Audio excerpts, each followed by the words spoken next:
saya Senda Durenca Siwabesi, NPM 1211420 1210 226. Saya dari kelas keperawatan D, mata kuliah Ilmu Dasar Keperawatan 1, dosen pengampu Ibu Grace Wakano, program studi keperawatan, Fakultas Kesehatan, Universitas Kristen Indonesia Maluku, tahun 2021. Di saat ini saya akan menjelaskan tentang anatomi fisiologi pada sistem perkemihan.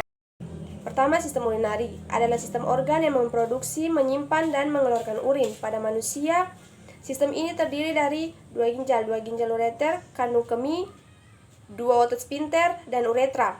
Bagian pada sistem perkemihan. Yang pertama, ginjal atau renal, yang kedua ureter, yang ketiga vesika urinaria atau kandung kemih, yang keempat uretra.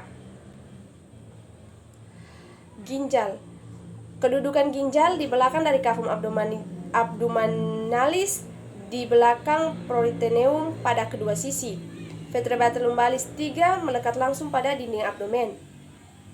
Adapun juga fungsi ginjal, di antaranya yang pertama mengeluarkan zat toksik atau racun, yang kedua keseimbangan cairan, yang ketiga keseimbangan asam basa, yang keempat mengeluarkan sisa metabolisme, ureum, kreatin, dan lain-lain. Manusia memiliki sepasang ginjal yang terletak di belakang perut atau abdomen. Ginjal ini terletak di kanan dan kiri tulang belakang, di bawah limpa, hati dan limpa. Di bagian atas superior ginjal terdapat kelenjar adrenal, juga disebut juga kelenjar suprarenal. Ginjal bersifat reabsorpsi, yang berarti terletak di belakang peritoneum yang mengelapisi rongga abdomen. Kedua ginjal terletak di sekitar vertebra T12 hingga L3. Ginjal kanan biasanya terletak sedikit di bawah ginjal kiri untuk memberi tempat untuk hati. Sebagian dari bagian atas ginjal terlindungi oleh iga ke-11 dan 12. Kedua ginjal dibungkus oleh dua lapisan lemak, yaitu lemak perirenal dan lemak pararenal, yang membantu meredam goncangan. Yang berikutnya ginjal. Ginjal adalah organ ekskresi dalam vertebrata yang berbentuk mirip kacang. Sebagai bagian dari sistem urin, ginjal berfungsi menyaring kotoran terutama urea dari darah dan membangunnya bersama dengan air dalam bentuk urin. Cabang dari kedokteran yang mempelajari ginjal dan penyakitnya disebut nefrologi. Lapisan ginjal. Setiap ginjal terbungkus selaput tipis atau kapsula renalis berupa jaringan fibrus berwarna ungu tua. Lapisan ginjal terbagi atas dua, yaitu lapisan luar, yaitu lapisan korteks substantia corticalis, dan yang kedua lapisan dalam, yaitu medula substantia medularis. Unit fungsional dasar dari ginjal adalah nefron yang dapat berjumlah lebih dari 1 juta buah dalam satu ginjal normal manusia dewasa. Sedangkan nefron berfungsi sebagai regulator air dan zat terlarut terutama elektrolit dalam tubuh dengan cara menyaring darah, kemudian mereabsorpsi cairan dan molekul yang masih diperlukan tubuh. Molekul dan sisa cairan lainnya akan dibuang. Reabsorpsi dan pembuangan dilakukan menggunakan mekanisme pertukaran lawan arus dan kontraspor. Hasil akhir yang kemudian diekskresikan disebut urin. Sebuah nefron terdiri dari sebuah komponen penyaring yang disebut korpuskula atau badan Malpighi, yang dilanjutkan oleh saluran-saluran tubulus. Setiap korpuskula mengandung gulungan kapiler darah yang disebut glomerulus, yang berbeda dalam kapsula Bowman.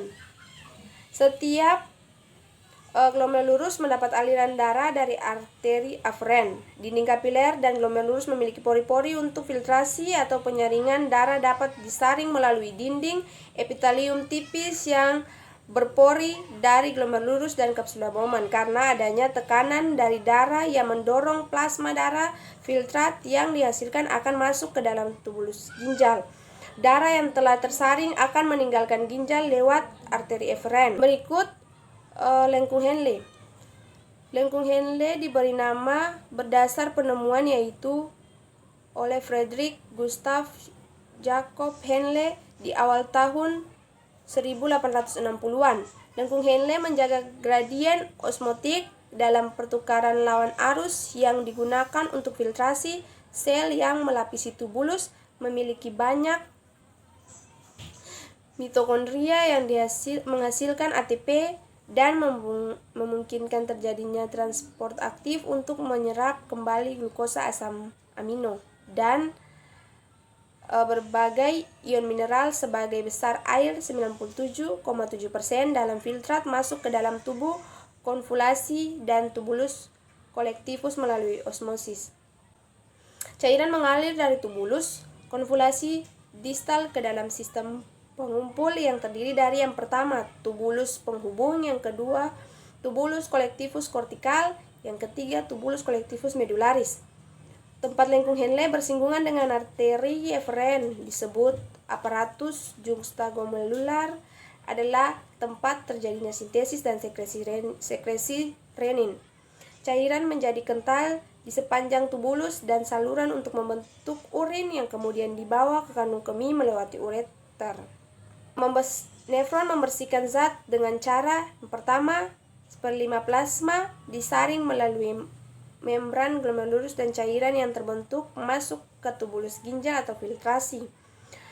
Berikut dalam tubulus zat yang masih bermanfaat akan diabsorpsi kembali seperti air dan elektrolit, dan zat yang tidak diperlukan tidak diabsorpsi dan dikeluarkan bersama urin atau reabsorpsi. Mekanisme lain melalui proses sekresi, yaitu zat yang berasal dari plasma diekskresikan melalui epitel tubulus ke dalam lumen tubulus atau sekresi. Fungsi lain dari ginjal adalah mengeluarkan hormon eritropoietik, pengaturan pembentuk sel darah merah, dan hormon renin, pengaturan tekanan darah dan keseimbangan ion Na dalam plasma darah. Kemudian yang berikut uretra. Uretra merupakan saluran sempit yang berpangkal pada kandung kemih, berfungsi menyalurkan air kemih keluar. Dalam anatomi uretra adalah saluran yang menghubungkan kandung kemih ke lingkungan luar tubuh. Uretra berfungsi sebagai saluran pembuang baik pada sistem kemih atau ekskresi dan sistem seksual. Pada pria berfungsi juga dalam sistem reproduksi sebagai saluran pengeluaran air mani. Uretra pada wanita. Sedangkan pada wanita panjang uretra sekitar 2,5 sampai 4